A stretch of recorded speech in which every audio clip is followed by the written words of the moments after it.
no reason to believe that those markets are going away, but you kind of never want all of your eggs in one basket, right? That's a bit of a dangerous position to be in, particularly in the context of the landscape at the moment.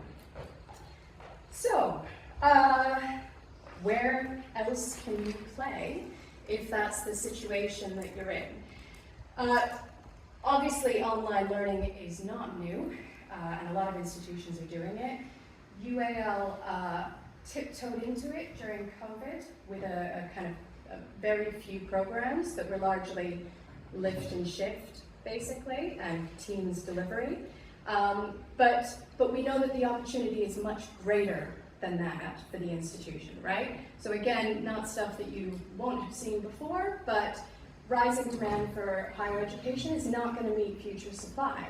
We know that there are more people across the world that are going to want access to higher education that will not be able to get to it because there aren't enough institutions in certain countries that can supply it, or they don't have the means to get there, right?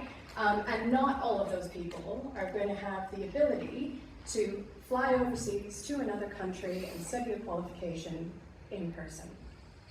Next one.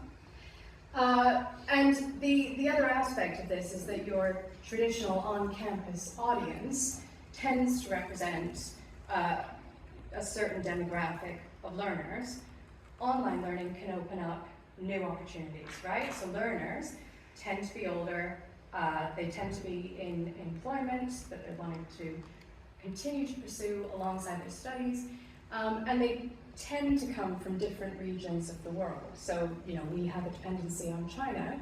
China doesn't recognize online learning. In fact, they color the certificate yellow to say that this is an online learning course. That doesn't mean that it's not completely a market for us, but it's not the obvious market in the same way that it is for on-campus programs.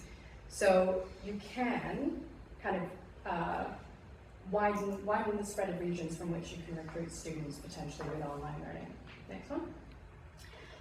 What's interesting for us is that while there's been massive growth in online learning across different subject areas, that's not the case in arts and creative design, right? That's still a very nascent area. So that's kind of good for us, right? Because it means that potentially there's not a great deal of competition out there.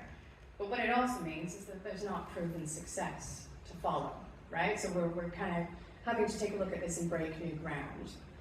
Next one.